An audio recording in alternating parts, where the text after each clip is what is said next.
हाँ दोस्तों, आखिरकार खेसारी लाल यादव को भी रेल दिया गुंजन सिंह। दोस्तों हमारे भोजपुरी भाई चैनल में आप लोग का स्वागत है। नमस्कार, प्रणाम दोस्तों, मेरा नाम है चंदन। अगर आप लोग भोजपुरी से रिलेटेड वीडियो देखना चाहते हैं तो चैनल को सब्सक्राइब कर लीजिए और साथ में बेल घंटी दबाना ना भूलिएगा। तो दोस्तों चलिए खबर की ओर बढ़ते हैं। दोस्तों बिना टाइम लेते वीडियो को शुरू करते हैं। हाँ दोस्तों, आखिरकार खेसारी लाल यादव को भी रेल दिया गुंजन सिंह। दोस्तों गुंजन सिंह कौन गाना के माध्यम से रेला है खेसारी लाल यादव को? तो दोस्तों गाना है छपरा के लवंडिया। दोस्तों ये गाना के माध्यम से रेला है खेसारी लाल यादव को और गाना भी सुपर डुपर हिट गया है दोस्तों। और बता दें कि खेसारी लाल यादव को बहुत सारे सिंगर भी रेला है दोस्तों।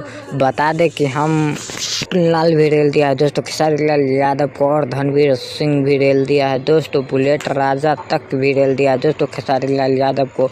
और बात करें कि प्रमोद प्रेमी भी रेल दिया है दोस्तों, प्रमोद प्रेमी भी रेल दिया है। तो बता दें कि इन सब सिंगरों को खेसारी लाल यादव फिर से रेलेगा दोस्तों। और नया साल में सुपर ब्लास्ट गाना आ चुका है दोस्तों खेसारी लाल यादव पर। तो दोस्तों वीडियो की जानकारी आप लोग को मिल गया होगा। तो दोस्तों वीडियो को यहीं पे एंड करते हैं, फिर मिलते हैं नेक्स्ट वीडियो में। तब तक के लिए बाय बाय, नमस्कार, प्रणाम दोस्तों।